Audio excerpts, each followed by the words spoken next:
এনসিপির এরকম আচরণ করাটাই আসলে স্বাভাবিক ছিল, কারণ বাংলাদেশে এনসিপি রাজনীতিবিদ হয়ে ওঠার যে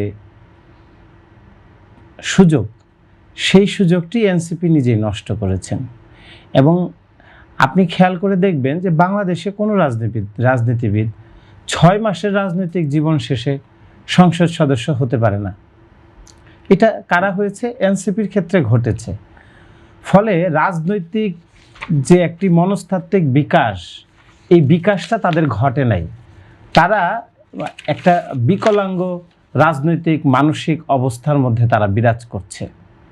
এবং তাদের যে রাজনীতিতে আসবার পরে তারা যে ধরনের উচ্ছৃঙ্খল আচরণ করেছে এবং সিনিয়র নেতৃবৃন্দকে যেভাবে যে ভাষায় কথা বলেছে, এটা রাজনীতিতে চলে না আসলে।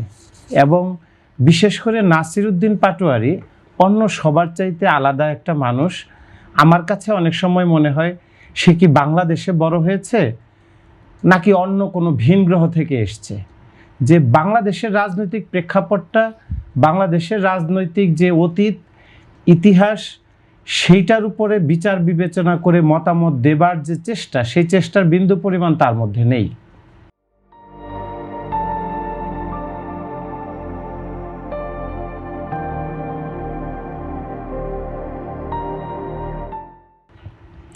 এবং রাজনীতিবিদদের কিন্তু আসলে ওই যে একটি কথা আছে যে চরিত্রহীন রাজনীতিবিদের জয়ের চাইতে নীতির, যে রাজনীতিবিদের নীতি আছে তার হারও ভালো।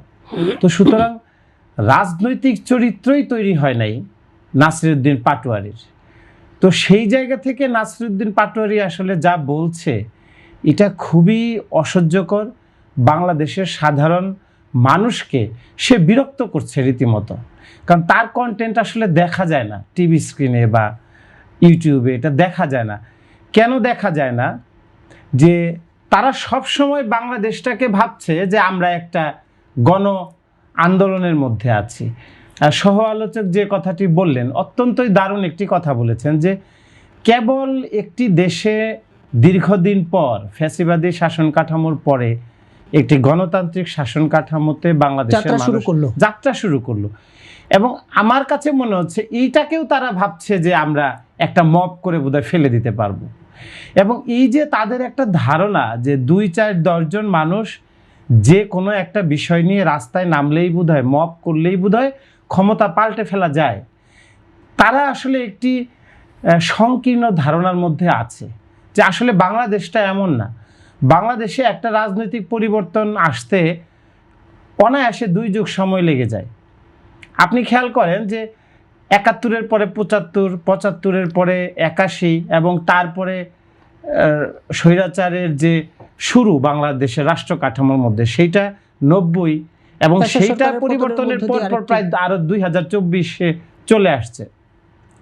তো নাসিরউদ্দিন পাটোয়ারিরা যেটা করছে যে বাংলাদেশের রাজনৈতিক যে সংস্কৃতি, সেই সংস্কৃতিটা আসলে নষ্ট করছে, ধ্বংস করছে। তাদেরকে থামানো উচিত। এবং তাদেরকে, আমি আবার এইটারও পক্ষে না শারীরিকভাবে আঘাত করা হোক, এই সংস্কৃতি বাংলাদেশে গড়ে উঠুক।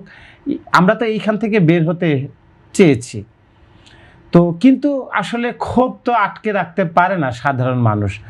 কেউ যদি এই বিচ্ছিন্ন এই ঘটনা ঘটিয়েও থাকে, আমার মনে হয় তাদেরকে বোঝানো উচিত এবং তাকে আসলে রাষ্ট্রের আইনের মধ্যে এনে তাকে থামানো উচিত। তা না হলে বাংলাদেশের রাজনৈতিক সংস্কৃতি এই এনসিপি নামক দলের নেতারা ধ্বংস করে দিবে।